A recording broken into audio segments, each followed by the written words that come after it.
Good morning class. चलिए ये lecture start करते हैं। इस लेक्चर में हम सीखेंगे कि इंडक्शन मोटर का पर फेस इक्विवेलेंट सर्किट किस तरह से बनाया जाता है इंडक्शन मोटर का। तो इसे सीखने के लिए हमारे 3 स्टेप्स रहेंगे। सबसे पहले हम स्टेटर का पर फेस इक्विवेलेंट सर्किट बनाना सीखेंगे कि वो किस तरह से बनता है। देन हमारा सेकेंड स्टेप रहेगा, यहाँ पे आप रोटर का पर फेस इक्विवेलेंट सर्किट किस तरह से बनता है वो सीखेंगे। देन हमारा थर्ड स्टेप यहाँ पे रहेगा कि स्टेटर के और रोटर के पर फेस इक्विवेलेंट सर्किट को कंबाइन कर दिया जाए। इन दोनों इक्विवेलेंट सर्किट्स को, स्टेटर के और रोटर को कंबाइन करना, ये रहेगा हमारा स्टेप 3। तो चलिए सबसे पहले समझिए स्टेटर का पर फेस इक्विवेलेंट सर्किट कैसे बनाया जाता है। ये रहेगा आपका स्टेटर जहाँ पे आप सप्लाई देते हैं, और ये रहेगा आपका रोटर जो आपका रोटेट करता है after getting it's energy magnetically from the stator. देखिए स्टेटर आपका क्या है, 3 फेस वाइंडिंग से बना हुआ एक सर्किट है, और यहाँ पे हम क्या बनाने वाले हैं, पर face equivalent circuit.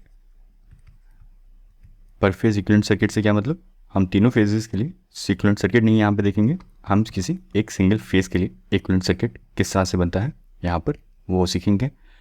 Rest of the 2 phases के लिए भी सेम बनेगा, क्योंकि हमारा यहाँ पे स्टेटर और रोटर क्या है, 3 फेस बैलेंस वाइंडिंग है। तो कभी भी 3 फेस बैलेंस वाइंडिंग हो तो उसके लिए हम क्या करते हैं, पर फेस एनालिसिस पहले भी बहुत बार डिस्कस किया है। और जब इक्विवेलेंट सर्किट बनाएंगे इस 3 फेस इंडक्शन मोटर के लिए तो वो भी हम पर फेस इक्विवेलेंट सर्किट ही बनाएंगे। और यहाँ पे इक्विवेलेंट सर्किट बनाने से पहले समझिए कि इक्विवेलेंट सर्किट बनाते क्यों हैं। देखिए हम इस तरह का इक्विवेलेंट सर्किट बनाते हैं, इसी तरह का आपने डीसी मशीन में भी देखा होगा, इक्विवेलेंट सर्किट बनाया था। ये आपका डीसी मशीन का इक्विवेलेंट सर्किट है। ये इक्विवेलेंट सर्किट हम क्यों बनाते हैं, ट्रांसफार्मर का भी हमने बनाया था, आपने बनाया होगा। तो इक्विवेलेंट सर्किट बनाए क्यों जाते हैं सबसे पहले वो समझ लीजिए। देखिए इक्विवेलेंट सर्किट इसलिए बनाए जाते हैं ताकि आप efficiency, voltage regulation, power losses में कौन कौन से लॉसेस आ जाएंगे आपके, rotor copper loss, similarly stator copper loss, iron loss, इस तरह की अपने इंडक्शन मशीन के स्पेसिफिकेशंस कैलकुलेट कर सकें। तो आपको ये अपनी इंडक्शन मोटर की स्पेसिफिकेशंस अगर कैलकुलेट करनी होंगी तो आप कैसे करेंगे, the answer is with the help of equivalent circuit. इस तरह का आप सर्किट ड्रॉ करेंगे, उसके बाद आपसे कोई रोटर कॉपर लॉस पूछे, स्टेटर कॉपर लॉस पूछे, आयरन लॉस पूछे, you will be calculating all those losses and efficiency, voltage regulation। किसी भी तरह का कोई क्वेश्चन पूछा जाए तो वो हम कैलकुलेट करते हैं इक्विवेलेंट सर्किट से with the help of loop और नोडल एनालिसिस। ठीक है, तो अगेन इक्विवेलेंट सर्किट क्यों बनाते हैं, किसी भी मशीन का, ट्रांसफार्मर का भी बनाते हैं, इंडक्शन मशीन का भी बनाते हैं, डीसी जनरेटर, डीसी मोटर का भी बनाते हैं, similarly synchronous generator, synchronous motor का भी बनाएंगे। For what purpose we will draw equivalent circuit, ताकि एफिशिएंसी, वोल्टेज रेगुलेशन और पावर लॉसेस जैसी चीज़ें हम कैलकुलेट कर सकें किसी भी मशीन की with the help of loop and nodal analysis. For this purpose we draw equivalent circuit. तो चलिए वापस बात पे आते हैं कि इंडक्शन मशीन का ये इक्विवेलेंट सर्किट किस तरह से बना। देखिए हम बात कर रहे थे आपका जो इंडक्शन मशीन का स्टेटर पार्ट है that is bound for 3 face balance winding, और हम यहाँ पे पर फेस इक्विवेलेंट सर्किट बनाने वाले हैं। और पर फेस इक्विवेलेंट सर्किट हो तो क्या मतलब, हम एक सिंगल फेस वाइंडिंग की बात करेंगे। अब वाइंडिंग है तो वाइंडिंग का क्या होगा, कुछ रेजिस्टेंस भी होगा, सिमिलरली कुछ इंडक्टेंस भी होगा। ठीक है, तो यहाँ पे देखने की कोशिश कीजिए आपका स्टेटर और रोटर दिखता कैसा है, आपका इंडक्शन मशीन जो होती है वो दिखती कैसी है, इस तरह की या इस तरह की। देखिए आपकी इंडक्शन मशीन ना ऐसे दिखती है ना आपकी इंडक्शन मशीन ऐसे दिखती है, ये दोनों रिप्रेजेंटेशंस हैं। ये भी एक रिप्रेजेंटेशन है आपकी इंडक्शन मशीन की, आपकी कैलकुलेशंस करने के लिए जो भी हमने डिस्कस की, एफिशिएंसी, पावर लॉसेस, इस तरह की स्पेसिफिकेशंस को कैलकुलेट करने के लिए हम इस तरह की रिप्रेजेंटेशन यूज़ करते हैं। एंड देन आपका इंडक्शन मशीन काम कैसे करता है, प्रिंसिपल ऑफ ऑपरेशन समझाने के लिए हम इस तरह की रिप्रेजेंटेशन यूज़ करते हैं। ठीक है, दोनों की दोनों ये डायग्राम्स इस तरह का आपका इंडक्शन मशीन दिखता नहीं है, ये रिप्रेजेंटेशन है to teach you how it works, और ये एक और रिप्रेजेंटेशन है to teach you how to calculate losses and efficiency. ठीक है, ये दोनों चीज़ें क्या हैं, ये दोनों डायग्राम्स क्या हैं, representation to teach you one और द अदर थिंग। आपका एक्चुअल इंडक्शन मशीन समवट इस तरह का दिखता है। ठीक है, बिल्कुल भी इस तरह से नहीं दिखता आपका इंडक्शन मशीन, ये इस तरह से दिखता है। आपने अपने घरों पे देखा होगा, पानी चढ़ाने के लिए ऊपर टॉप फ्लोर पे आपकी वाटर टैंक में आपके घरों में इंडक्शन मशीन लगी होती है, जो मोटर लगा होता है दैट इज़ इंडक्शन मोटर। वो एक सिंगल फेस इंडक्शन मोटर होता है और वो आपने देखा ही होगा, कुछ इस तरह का दिखता है। तो आपकी इंडक्शन मशीन ना तो ऐसी दिखती है ना ही ऐसी दिखती है। आपकी इंडक्शन मशीन बाहर से कुछ इस तरह से और उसका कट सेक्शनल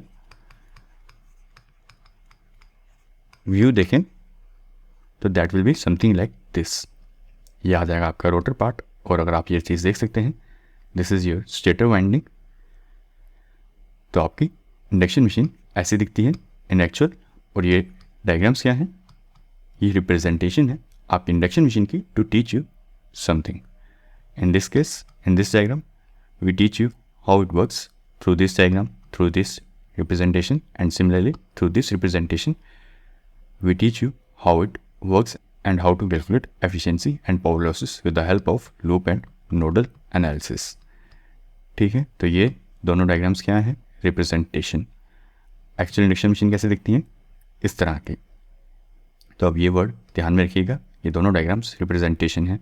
अब इसी वर्ड से हम आगे इवॉल्व करेंगे आपकी ये वाली रिप्रेजेंटेशन आपके इंडक्शन मोटर की। देखिए, हम बात कर रहे थे आपकी सिंगल फेस वाइंडिंग के लिए हम यहाँ पे इक्विवेलेंट सर्किट बनाएंगे। तो वाइंडिंग है, तो वाइंडिंग का क्या होगा, कुछ रेजिस्टेंस भी होगा एंड देन अगेन कुछ इंडक्टेंस भी होगा। देखिए, वाइंडिंग में हम रेजिस्टेंस क्यों रिप्रेजेंट करते हैं, रेजिस्टेंस क्यों शो करते हैं, दिखाने के लिए जैसे आपने वोल्टेज दी, आपकी करंट फ्लो हुई, आपकी करंट को कुछ ऑपोजिशन इन फ्लो देखना पड़ता है, opposition to flow of current रहता है। इस opposition to flow of current को रिप्रेजेंट करने के लिए हम रेजिस्टर यूज़ करते हैं। आपकी वाइंडिंग में कुछ ऑपोजिशन रहती है फ्लो ऑफ करंट के लिए, उस ऑपोजिशन को हम शो करते हैं with the help of resistor. Similarly आपकी वाइंडिंग में फ्लक्स बनता है, उसी फ्लक्स को रिप्रेजेंट करने के लिए हम इंडक्टेंस यूज़ करते हैं, इंडक्टर यूज़ करते हैं। तो ये आ गया आपका रेजिस्टर, आपकी वाइंडिंग में रिप्रेजेंट करता हुआ opposition to flow of current. And similarly यह आ गया आपकी वाइंडिंग में इंडक्शन मोटर की inductor to represent the production of flux. अब आगे समझिए, आपके यहाँ पे इंडक्शन मोटर में फ्लक्स दो किस्म के होते हैं, सिमिलर टू योर ट्रांसफार्मर। एक आपका यहाँ पे फ्लक्स बनता है that is called leakage flux. अभी हम थोड़ी देर में समझेंगे लीकेज फ्लक्स क्या होता है। देन सेकंड फ्लक्स जो आपका यहाँ पे बनता है दैट इज़ म्यूचुअल फ्लक्स।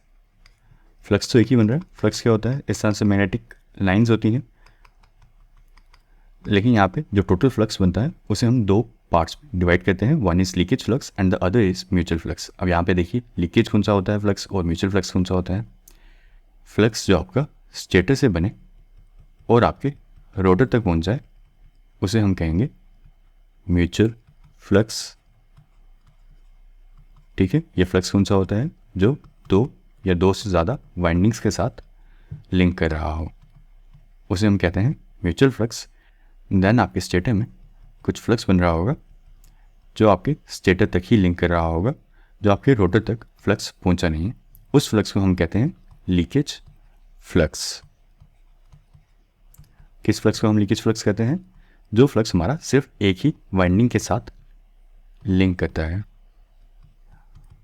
उस फ्लक्स को हम कहते हैं लीकेज फ्लक्स। इसे लीकेज क्यों कहा और इसे म्यूचुअल फ्लक्स क्यों कहा। म्यूचुअल फ्लक्स की हेल्प से आपका टॉर्क प्रोड्यूस होता है, जो आपका रोटर रोटेट करता है, जिस भी टॉर्क से वो रोटेट कर रहा है that is only due to the mutual flux. और आपके लीकेज फ्लक्स से किसी भी तरह का कोई टॉर्क प्रोड्यूस नहीं होता। तो ये कौन सा फ्लक्स हुआ? एक वेस्ट फ्लक्स हुआ, और इसे हम क्या नाम दे देते हैं? वेस्ट फ्लक्स के हैं बुक्स में हम जनरली लीकेज फ्लक्स कहते हैं।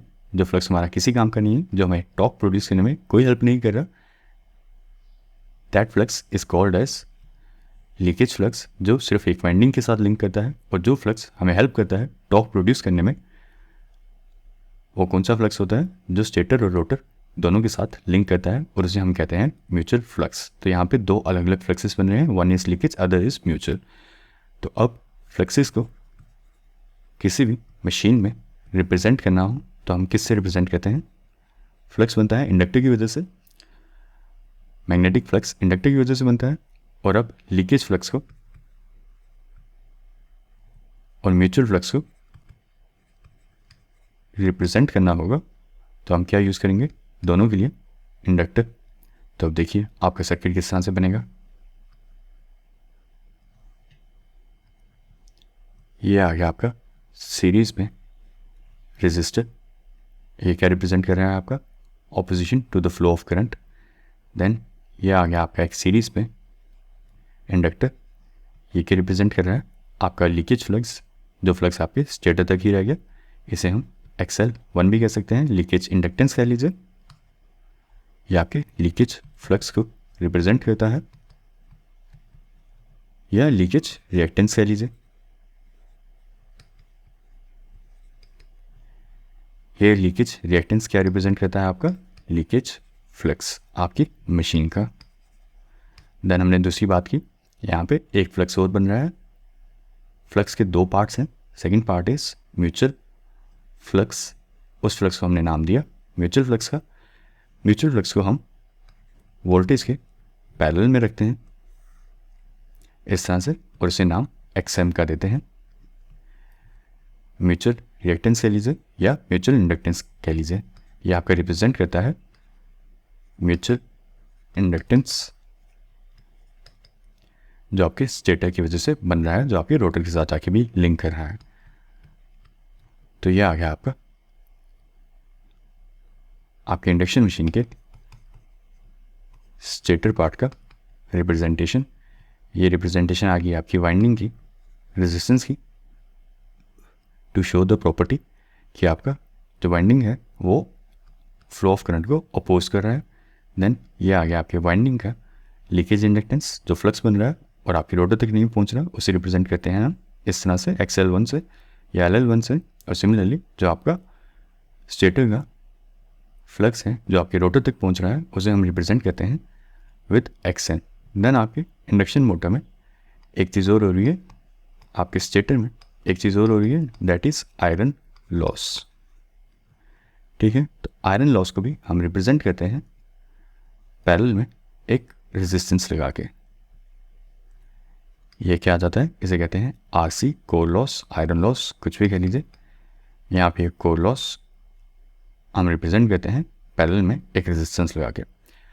अब यहाँ पे एक डिस्कशन बन जाती है, LL1 को लीकेज इंडक्टेंस को हमने सीरीज में रखा और म्यूचुअल इंडक्टेंस को हमने पैरेलल में रखा वोल्टेज की, तो ऐसा क्यों? ये एक्सप्लेनेशन पूछी नहीं जाती, एक लंबी एक्सप्लेनेशन बन जाएगी कि RC को और XM को पैरेलल में क्यों रखा और LL1 को और R1 को सीरीज में क्यों रखा। तो इस एक्सप्लेनेशन को इग्नोर कर दीजिए। किसी स्टूडेंट को इस एक्सप्लेनेशन की ज़रूरत होगी तो कमेंट सेक्शन में मुझे बता दें, तो मैं सेपरेटली एक लेक्चर बना के इसे एक्सप्लेन कर दूंगा कि ये ब्रांचेस पैरेलल में क्यों आती है, मैथमेटिकली इसका प्रूफ दिखा देंगे, और ये दो ब्रांचेस सीरीज़ में क्यों आती है स्टेटर के पार्ट की। फिलहाल के लिए ये एक्सप्लेनेशन कोई पूछता नहीं है। If any student needs leave it's request in the comment section, मैं अलग से एक लेक्चर बना के ये चीज़ भी एक्सप्लेन कर दूंगा। तो चलिए, ये हो गया आपका फर्स्ट पार्ट कि स्टेटर का इक्विवेलेंट सर्किट किस तरह से बनता है। एक बार नीट एंड क्लीन आपको दिखा देते हैं आपका स्टेटर का इक्विवेलेंट सर्किट। तो ये रहा आपका फर्स्ट पार्ट, स्टेटर का इक्विवेलेंट सर्किट। ये कुछ नीट एंड क्लीन तरीके से देखें तो इस तरह का दिखेगा। यहाँ पे XL1 रिप्रेजेंटेशन L की ड्रॉप कर दी गई है फॉर द कन्वीनियंस हम यहाँ पे सिर्फ x1 लिखते हैं। तो ये आ जाएगा आपका स्टेटर का इक्विवेलेंट सर्किट। नेक्स्ट पार्ट आता है हमारा रोटर का इक्विवेलेंट सर्किट।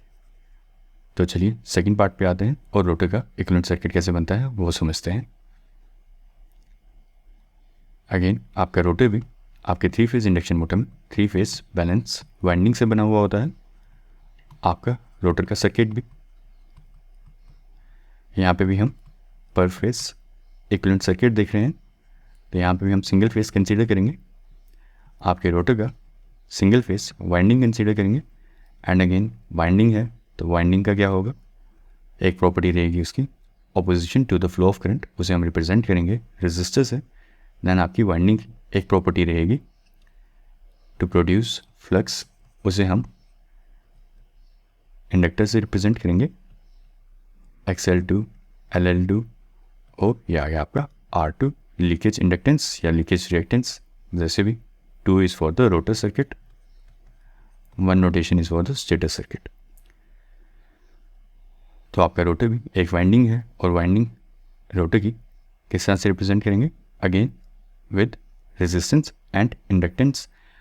यहाँ पे आपका जो रोटर का सर्किट रहता है उसकी वजह से भी म्यूचुअल इंडक्टेंस होती है। तो आप कहेंगे उसका भी जो रोटर का फ्लक्स बनता है रोटर से, रोटर में भी करंट फ्लो हो रही है, रोटर का फ्लक्स भी इस तरह से बनता है कि वो स्टेटर के साथ लिंक करे।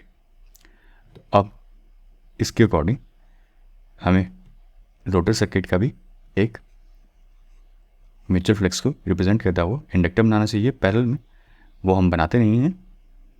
यहाँ पे जो XM बना है ये स्टेटर और रोटर की दोनों की वजह से बनने वाले फ्लक्सेस का रिजल्टेंट फ्लक्स जो बनता है φm, उसकी रिप्रेजेंटेशन रहती है XM। किसका रिप्रेजेंटेशन रहती है XM? रोटर और स्टेटर की वजह से, दोनों की वजह से जो म्यूचुअल फ्लक्स बनता है उसे हम कंबाइन में XM लिखते हैं, ना कि हम स्टेटर का XM अलग से ड्रॉ करते हैं XM1 और फिर रोटर का XM2 अलग से ड्रॉ करते हैं। इसका जो रिजल्टेंट बनता है हम यहाँ पे XM वो रिप्रेजेंट कर रहा है। और यहाँ पे बात क्या नोट करने वाली है, आपके रोटर की वजह से भी कुछ फ्लक्स बनता है और वो आपके स्टेटर के साथ जाके मिलता है, that is called mutual flux. वो हम यहाँ पे नहीं रिप्रेजेंट करते। XM takes account of mutual flux produced by both winding. ठीक है, XM takes account of mutual flux produced by both windings. अब यहाँ पे जो अलग से हम रिप्रेजेंट करेंगे that is X2 XL2। XL2 क्या होगा, जो फ्लक्स आपके रोटर से बनता है, निकलता है आपकी रोटर की करंट की वजह से और आपके रोटर तक ही रह जाता है, उस फ्लक्स को हम क्या कहेंगे, लीकेज फ्लक्स। लीकेज फ्लक्स कौन सा होता है, जो एक ही वाइंडिंग के साथ लिंक करता है। तो आपके रोटर से कुछ फ्लक्स बनता है जो आपके स्टेटर तक पहुंचता है और कुछ फ्लक्स आपके रोटर से बनता है वो आपके रोटर तक ही सीमित रह जाता है। That flux is called as leakage flux और उस लीकेज फ्लक्स को हम रिप्रेजेंट करते हैं XL2 से। तो आपके रोटर सर्किट का इक्विवेलेंट सर्किट किस तरह से आएगा, रोटर सर्किट भी आपका क्या है, वाइंडिंग है, तो उसका कुछ रेजिस्टेंस होगा और उसके कुछ लीकेज इंडक्टेंस को रिप्रेजेंट करने के लिए हम XL2 यूज़ करते हैं और फॉर कन्वीनियंस पर्पस हम L को ड्रॉप कर देते हैं and we write only X2 for convenience purpose. तो अब देखिए आपका रोटर का इक्विवेलेंट सर्किट किस तरह से बनेगा। ये आ जाएगा आपका रोटर का रेजिस्टेंस, देन ये आ जाएगा आपके रोटर का रिएक्टेंस और आपका रोटर का सर्किट शॉर्ट सर्किटेड होता है। रोटर की वाइंडिंग शॉर्ट सर्किटेड होती है ऑन इट्स ओन, तो उसे हम इस पैरेलल ब्रांच से रिप्रेजेंट करते हैं आपकी रोटर का शॉर्ट सर्किटेड पाथ। आपके रोटर में जो वोल्टेज बनती है वो कितनी बनती है, E2, एंड दिस वोल्टेज, जो आपके रोटर सर्किट में वोल्टेज बनती है, that is completely dependent on slip. इसकी एक्सप्लेनेशन हमने पहले भी की थी किसी लेक्चर में कि आपका जो रोटर में वोल्टेज बनती है that is given by SE2, क्योंकि जैसे जैसे आपकी रोटर की स्पीड चेंज होती है वैसे वैसे आपके रोटर में EMF क्या इंड्यूस होगा वो भी चेंज हो रहा होता है। जैसे जैसे आपका रोटर का स्पीड बढ़ता चलता है वैसे वैसे आपकी रोटर में इंड्यूस वोल्टेज घटते चलती है, क्योंकि फ्रीक्वेंसी घटते चलती है आपके रोटर सर्किट की। तो ये एक्सप्लेनेशन पहले हो चुकी है। और आपके रोटर में सिमिलरली रिएक्टेंस बनता है that is also given as SX2। Again आपका जो रिएक्टेंस बनता है that is also frequency dependent, और आपकी फ्रीक्वेंसी चेंज होते चलती है आपके रोटर सर्किट में इंड्यूस्ड EMF की, जैसे जैसे आपका रोटर रोटेट करना शुरू कर देता है। So this explanation has already been done कि X2 आपका रोटर का reactance, why it is taken as SX2, और आपके रोटर का EMF, why it is taken as S into E2। तो यहाँ पे हम ये एक्सप्लेनेशन नहीं करेंगे SE2 और SX2 कैसे होता है मैथमेटिकली। अभी आप इतना याद रखिए कि आपके रोटर सर्किट में जो वोल्टेज इंड्यूस होती है दैट इज़ फ्रीक्वेंसी डिपेंडेंट, और आपके रोटर सर्किट की फ्रीक्वेंसी चेंज होते चलती है जैसे जैसे वो रोटेट करना शुरू करता है, और आपका रोटर का वोल्टेज डिपेंड करता है on expression S multiply by E2, और आपके रोटर सर्किट का रिएक्टेंस भी सिमिलरली, रिएक्टेंस क्या होता है 2πfL। रिएक्टेंस भी आपका फ्रीक्वेंसी डिपेंडेंट होता है, और जैसे जैसे आपका रोटर रोटेट करना लगता है आपके रोटर की इंड्यूस EMF की फ्रीक्वेंसी चेंज होने लगती है, और अलॉन्ग विद इट आपका EMF की वैल्यू और आपके रिएक्टेंस की वैल्यू भी चेंज होने लगती है, because both of your parameters E and X are frequency dependent. φm n ये आपका EMF का एक्सप्रेशन रहता है। तो आप देख सकते हैं यहाँ पे आपका E भी फ्रीक्वेंसी डिपेंडेंट है और आपका X भी फ्रीक्वेंसी डिपेंडेंट है। तो जैसे जैसे आपका रोटर रोटेट करता है आपका EMF की वैल्यू और रिएक्टेंस की वैल्यू चेंज हो जाती है, and that change is dependent on the factor S। तो ये आ जाएगा आपका रोटर का इक्विवेलेंट सर्किट। अब इस इक्विवेलेंट सर्किट को आगे देखिए, यहाँ पे इसकी करंट क्या बनेगी। अगर मुझे यहाँ पे I2 लिखना हो तो मैं कैसे लिख सकता हूँ, S मल्टीप्लाई बाई E2। मैं किस तरह से लिख रहा हूँ, I am using this expression I is equal to V by Z, nothing strange. तो यहाँ पे अगर मैं R2 प्लस J SX2 इस तरह से लिख सकता हूँ, आपकी I की रिप्रेजेंटेशन, आपके रोटर करंट की रिप्रेजेंटेशन, और सिमिलरली मैं यहाँ पे S कॉमन ले रहा हूँ न्यूमरेटर से और डिनोमिनेटर से, तो आपका एक्सप्रेशन बन जाएगा कुछ इस तरह से। यहाँ पे मैंने S कॉमन क्यों लिया,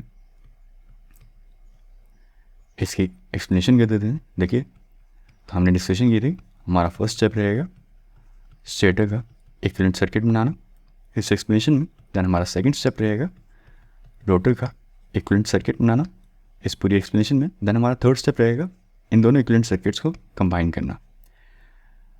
अब यहाँ पे कंबाइन करने के लिए इन दोनों सर्किट्स को, यहाँ पे हमारे पास 3 कंडीशंस रहती हैं। एक कंडीशन रहती है कि हमारे जो EMF इंड्यूस हुआ है और जो हमारा रिएक्टेंस है सर्किट का ये फ्रीक्वेंसी डिपेंडेंट है। दोनों सर्किट्स को जोड़ने के लिए इनकी फ्रीक्वेंसी सेम होनी चाहिए। दोनों सर्किट्स को कंबाइन करने के लिए हमारे दोनों सर्किट्स की EMF की और रिएक्टेंस की जो फ्रीक्वेंसी है वो सेम होनी चाहिए, एक कंडीशन। देन कंबाइन करने के लिए स्टेटर के और रोटर के इक्विवेलेंट सर्किट को सेकंड कंडीशन रहती है वोल्टेज सेम रहनी चाहिए पैरेलल में। आप पैरेलल पाथ्स को, आप 2 पैरेलल सर्किट्स को नहीं जोड़ सकते। अगर यहाँ पे 10 वोल्ट है और यहाँ पे 1 वोल्ट है तो आप इन दोनों सर्किट्स को नहीं जोड़ सकते, ये दोनों सर्किट्स आपस में एक दूसरे को फ्यूज़ कर देंगे। आप डायरेक्टली इस तरह के 2 सर्किट्स को आपस में शॉर्ट सर्किटेड वे में नहीं जोड़ सकते। आपकी रिक्वायरमेंट रहेगी यहाँ 10 वोल्ट है तो पैरेलल पाथ में यहाँ पर भी 10 वोल्ट होना चाहिए, अदरवाइज सर्कुलेटिंग करंट बहुत ज़्यादा होगी अगर यहाँ बीच में आपका R = 0 होगा। तो इस तरह से 10 वोल्ट और 1 वोल्ट पैरेलल में नहीं जोड़ सकते। पैरेलल में कभी भी सर्किट जोड़ना हो, this is similar to your parallel operation of DC machine. जैसे आपने पढ़ा था कि वोल्टेजेस सेम होनी चाहिए सारी मशीन्स की। अगर आपको 2 या 2 से ज़्यादा DC मशीन्स आपस में पैरेलल में कनेक्ट करनी है तो वोल्टेज सेम होनी चाहिए। सिमिलर कंसेप्ट रहता है, पैरेलल सर्किट कभी भी जोड़ना हो तो दोनों की वोल्टेजेस सेम होनी चाहिए। तो यहाँ पे आपके रोटर के और स्टेटर के सर्किट को कंबाइन करने के लिए हमारे पास यहाँ पे पैरेलल में वोल्टेज सेम होनी चाहिए। इसकी डिटेल विस्तार में एक्सप्लेनेशन थोड़ी देर आगे में फिर से करेंगे सेकंड पार्ट की। अभी किसी को नहीं समझ आया अच्छे से समझ आ जाएगा, अभी देखेंगे। देन थर्ड आपका स्टेप रहता है स्टेटर के और रोटर के सर्किट को कंबाइन करने के लिए सीरीज़ में करंट भी सेम होनी चाहिए। ऐसा तो नहीं हो सकता कि मैं यहाँ कहूँ कि यहाँ पे 10 एम्पेयर है और यहाँ पे फिर 1 एम्पेयर है, ये 9 एम्पेयर कहाँ गया, इसकी कुछ एक्सप्लेनेशन बनानी पड़ेगी। अगर यहाँ पे भी 10 हो यहाँ पे भी 10 हो देन इट्स नॉर्मल। तो कंबाइन करने के लिए थर्ड स्टेप हमारा रहेगा सीरीज़ में करंट भी सेम होनी चाहिए। तो चलिए ये 3 स्टेप्स हैं, ये वाला थर्ड स्टेप भी आपको समझ नहीं आया तो अब इसकी भी डिटेल में एक्सप्लेनेशन होगी, आपको तब समझ आ जाएगा। अभी तक हम क्या कर चुके हैं, स्टेटर का और रोटर का इक्विवेलेंट सर्किट इंडिविजुअली बना चुके हैं। अब हम जो भी करेंगे that all process is regarding how to combine these 2 circuits. तो सबसे पहला स्टेप हमारा रहेगा EMF का और रिएक्टेंस का स्टेटर साइड और रोटर साइड फ्रीक्वेंसी सेम होनी चाहिए। तो देखिए अगर मैं आपके इसी एक्सप्रेशन को इस तरह से लिख दूं तो अब आपका जो EMF है, now your rotor EMF is independent of S, that means now your rotor EMF is independent of frequency। अब इसकी फ्रीक्वेंसी आपकी EMF की सेम है as of your stator EMF। Similarly अब आप देखें आपका रिएक्टेंस रोटर का मैंने सिंपली X2 लिखा है। Now again your reactance according to this expression is independent of frequency। तो आपकी रोटर और स्टेटर के सर्किट को कंबाइन करने के लिए एक कंडीशन फुलफिल हो चुकी है कि आपका EMF और रिएक्टेंस रोटर और स्टेटर सर्किट का सेम होना चाहिए, उनकी फ्रीक्वेंसी सेम होनी चाहिए। तो चलिए देखिए अकॉर्डिंग टू दिस एक्सप्रेशन आपका रोटर का इक्विवेलेंट सर्किट किस तरह से बनेगा। देखिए हमने यहाँ पे क्या एक्सप्रेशन इवॉल्व किया था, E2 divided by R2 divided by S plus J X2। इसके हिसाब से देखिए आपका रोटर का इक्विवेलेंट सर्किट कैसा बनेगा।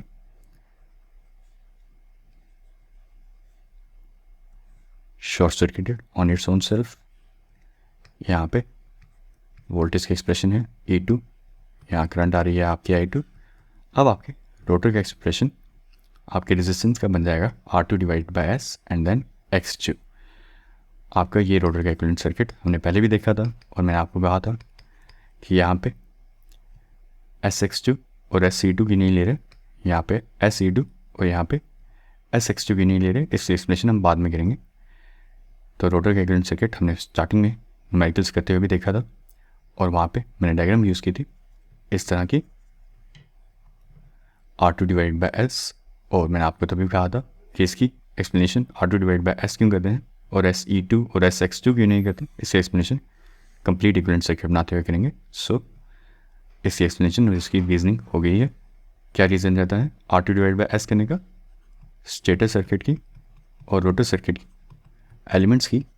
एलिमेंट्स कौन से हैं, E1 एंड E2 और X1 एंड X2। इन दोनों एलिमेंट्स की फ्रीक्वेंसी सेम होनी चाहिए तभी हम इन दोनों सर्किट्स को, स्टेटर के और रोटर के इक्विवेलेंट सर्किट को कंबाइन कर सकेंगे। तो इस तरह का करने के लिए हम यहाँ पे थोड़ी सी मैनिपुलेशन करते हैं और SX2 और SE2 की जगह R2 डिवाइडेड बाय S कर देते हैं। वाई अगेन, ताकि फ्रीक्वेंसी सेम हो जाए स्टेटर और रोटर के एलिमेंट्स की। चलिए देखिए अभी हमारे पास सर्किट आ चुका है कुछ इस तरह का, स्टेटर का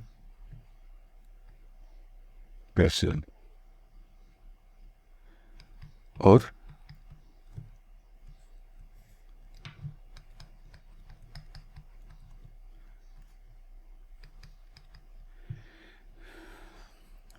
रोटर का कुछ इस तरह से। ये आ गया आपका R2 डिवाइडेड बाय S और ये आ गया आपका X2। तो अब बात हो रही थी कि आपके स्टेटर के इक्विवेलेंट सर्किट को कंबाइन करना हो आपके रोटर के इक्विवेलेंट सर्किट के साथ। तो कुछ स्टेप्स रहेंगे।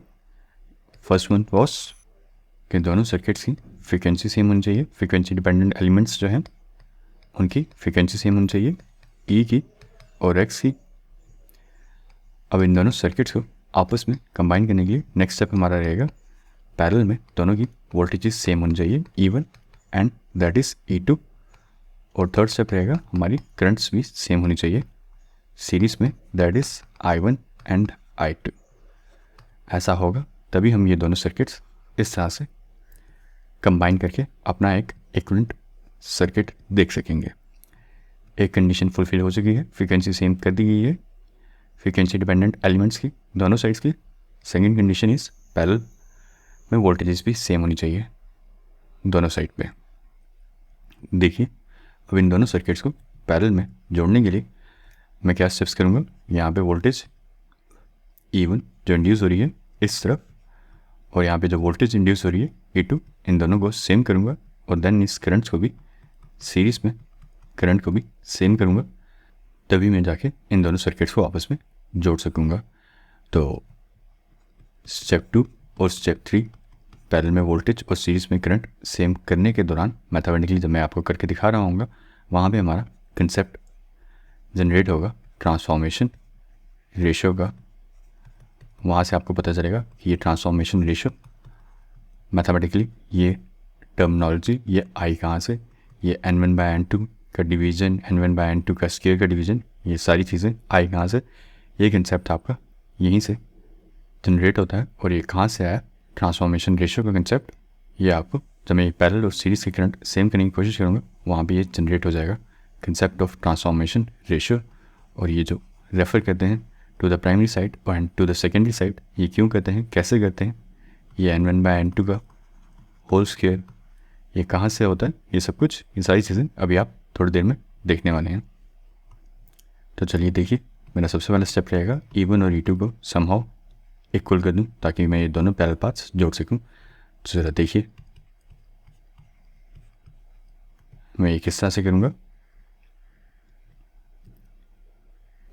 E2 इज़ इक्वल टू, यहाँ पे लूप एनालिसिस लगाइए इस रोटर के सर्किट में। तो देखिए E2 is equal to I2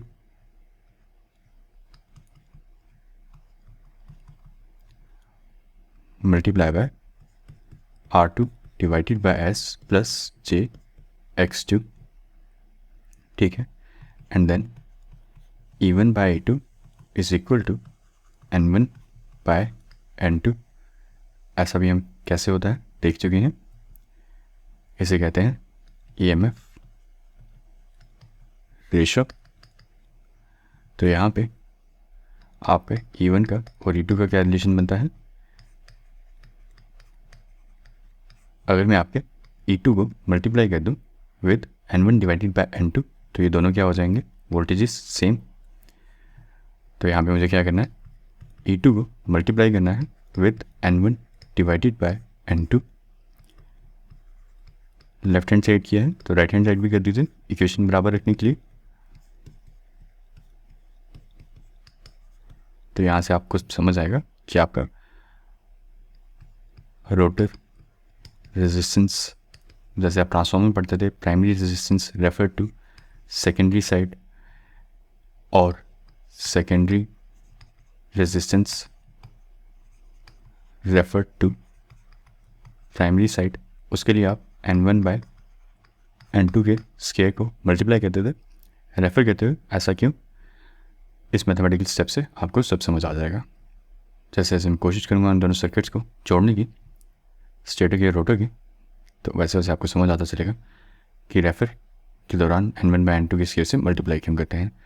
तो देखिए, अब ये आपकी वोल्टेज किसके बराबर बन चुकी है? E1 के।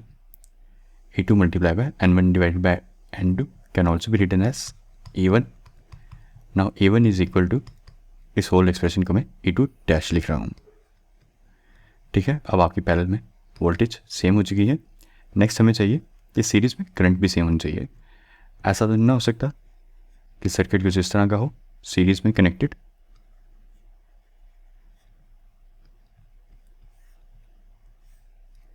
यहाँ पे 10 एम्पियर फ्लो हो रहा हो और यहाँ पे 1 एम्पियर फ्लो हो रहा हो। सीरीज़ कनेक्टेड सर्किट है, यहाँ 10 है, यहाँ पर भी 10 ही होना चाहिए। और अगर आपके पैरेलल में कोई हाई रेजिस्टेंस पाथ है और आपको पता है इस पाथ में 10 to 20% ऑफ करंट यहाँ फ्लो कर जाएगी, मतलब 1 और 2 एम्पियर यहाँ फ्लो कर जाएगी, तो यहाँ पे 9 और 8 एम्पियर तो होना ही चाहिए। ऐसा तो नहीं हो सकता कि आपके सीरीज़ में यहाँ पे 10 एम्पियर आ जाए और आपको पता है यहाँ पे पैरेलल पाथ में आपका 1 और 2 एम्पियर जा रहा है, तो यहाँ पे भी 1 ही एम्पियर है।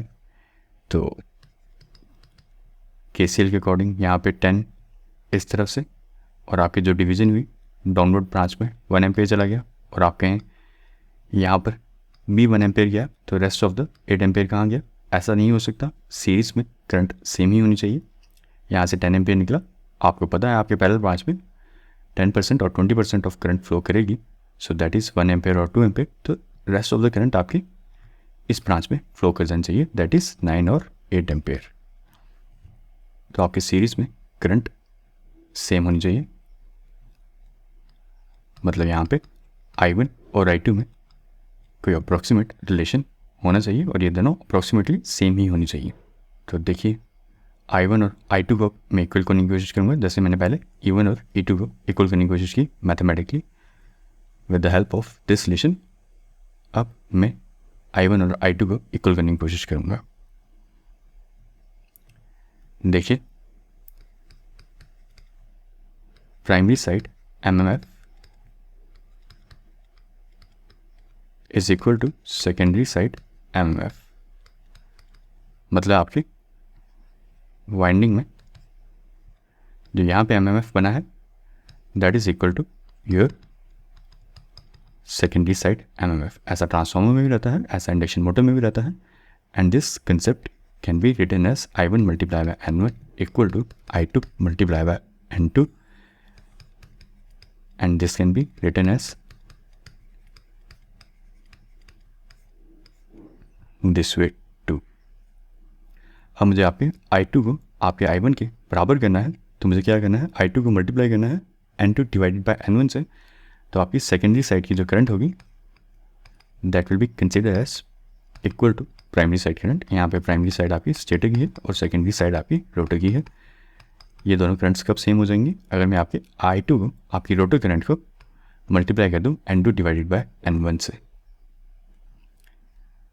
तो अब I2 को मल्टीप्लाई कर दीजिए N2 डिवाइडेड बाय N1 से, so now this can be written as I2 dash this whole expression. तो अब N2 बाय N1 से मल्टीप्लाई किया है, तो N2 बाय N1 से मुझे डिवाइड भी करना पड़ेगा। ये इस तरह से एक्सप्रेशन लिखूँगा तो बराबर रहेगा, ये वाला मैंने N2 divide by N1 multiply किया है I2 से, ताकि आपकी प्राइमरी और सेकेंडरी की करंट सेम हो जाए सीरीज़ में, और ये आपका एक्सप्रेशन बन जाएगा N1 divided by N2 whole square multiply by R2 divided by S plus J X2 multiply by N1 divided by N2। तो ये आ जाएगा आपका सेकंड और थर्ड स्टेप की कंप्लीट मैथमेटिकल एक्सप्लेनेशन कि मैंने किस तरह से E1 और E2 in a better way. अगर मैं कहूँ मैंने किस तरह से प्राइमरी और सेकेंडरी साइड की वोल्टेज को मैथमेटिकली सेम कर दिया ताकि हम इन पैरेलल पाथ्स को कनेक्ट कर सकें, और किस तरह से मैंने I1 और I2 को सेम कर दिया, आपके प्राइमरी और सेकेंड साइड की करंट को सेम कर दिया ताकि हम इन दोनों रोटर और स्टेटर सर्किट को कनेक्ट कर सकें। तो क्या वेरिएशन लानी होगी जरा देखिए। आपके इस रोटर सर्किट का बदलना होगा थोड़ा सा। यहाँ पे E2 की जगह आ जाएगा E2 मल्टीप्लाई बाय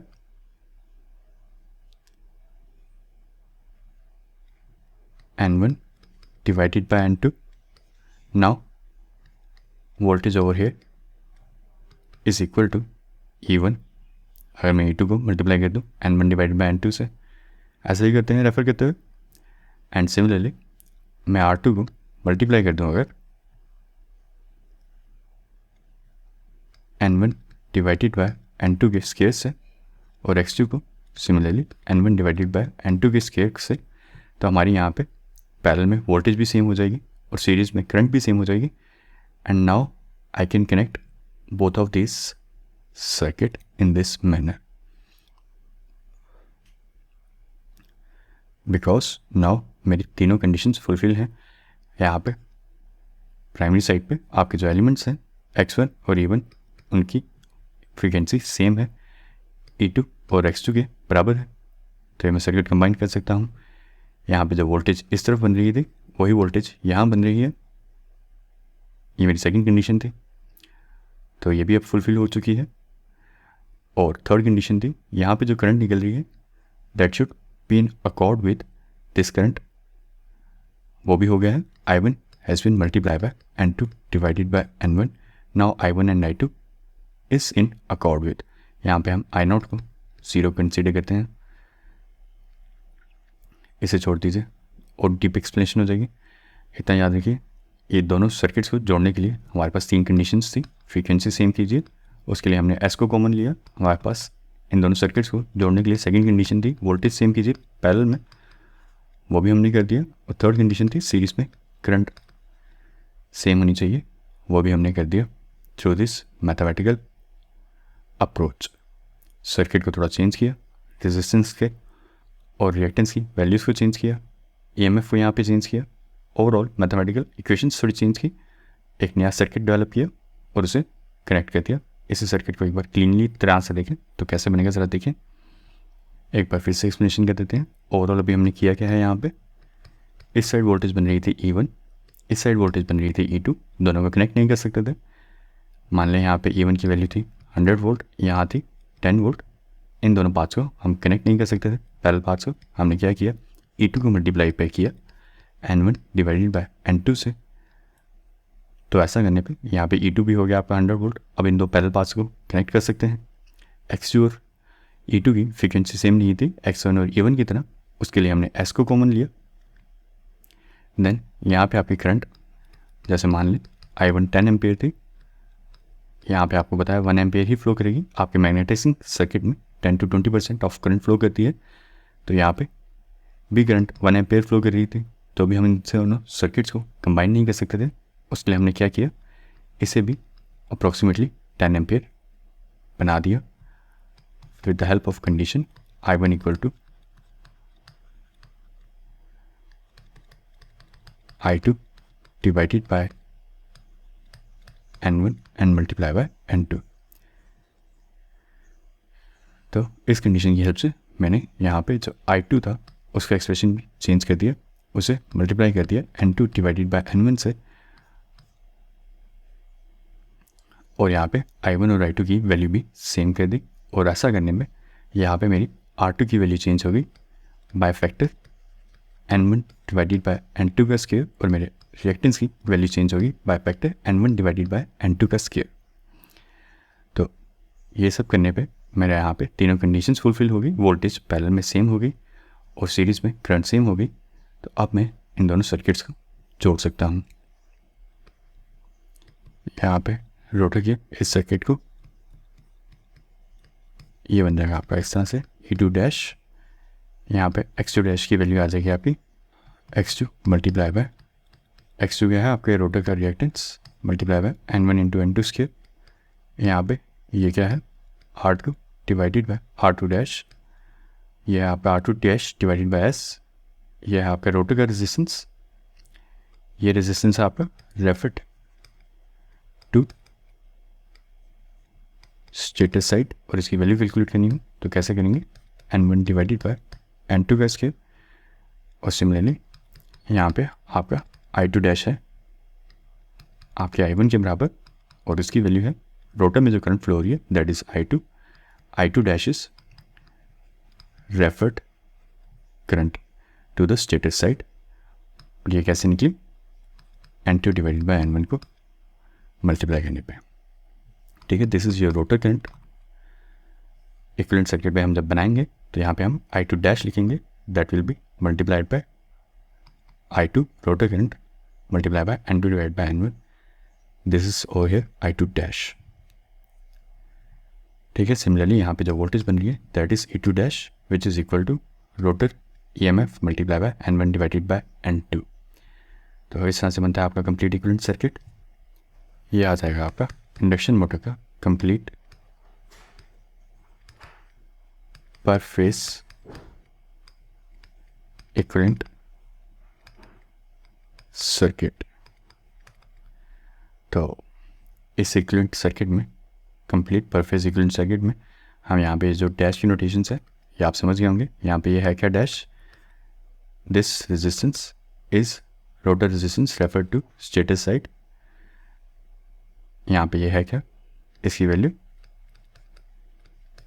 ये, that is Y R2 is actually rotor resistance और R2 dash is rotor resistance refer to status side. इन दोनों को डिफरेंशिएट करने के लिए डैश वैल्यूज यूज़ की गई हैं। सिमिलरली यहाँ पे भी x2 डैश है rotor reactance refer to status side, और इस x2 डैश की वैल्यू है rotor reactance multiply by n1 multiply by n2 का स्क्वायर। तो सिमिलरली E2 डैश और I2 डैश की भी अपनी अपनी वैल्यूज़ हैं। ये डैश वैल्यूज सारी की सारी आपकी रेफर्ड वैल्यू है टू द स्टेटस साइड। तो डैश वैल्यूज़ डिफरेंट है, x2 dash, E2 dash, R2 dash by S, ये वैल्यूज़ अलग हैं। ये सारी की सारी वैल्यूज़ आपकी रेफर्ड हैं to the primary side, to the status side. तो हम हमारे कंप्लीट इक्विवेलेंट सर्किट में डैश को भी इग्नोर कर देते हैं, इन्हें भी साइंस को भी ड्रॉप कर देते हैं फॉर सिंप्लिसिटी रीज़न ऑनली। तो चलिए यहाँ पे भी हम हटा देते हैं डैश वैल्यूज़ को, बट आप ध्यान रखिएगा, याद रखिएगा इस सर्किट में जो रोटर की वैल्यूज़ हैं R2 की, x2 की, E2 की, I2 की, those all values are refer to the status side. आपको कभी इक्विवेलेंट सर्किट का न्यूमेरिकल है आपको रेफर्ड वैल्यूज़ लेनी है टू द स्टेटस साइड, ना कि रोटर की वैल्यू। अगर आपको डी होगी 1 ओम तो आपको R2 डैश के लिए वो 1 ओम चेंज कर देना, सिंपली यहाँ पे 1 डिवाइडेड बाय S नहीं कर देना, रेफ़र करके चेंज कर दीजिएगा। R2 बाय S लिखा है, dash value has been ignored, but still R2 by S over here is a referred value. So keep in mind, dash has been ignored in this complete equivalent circuit.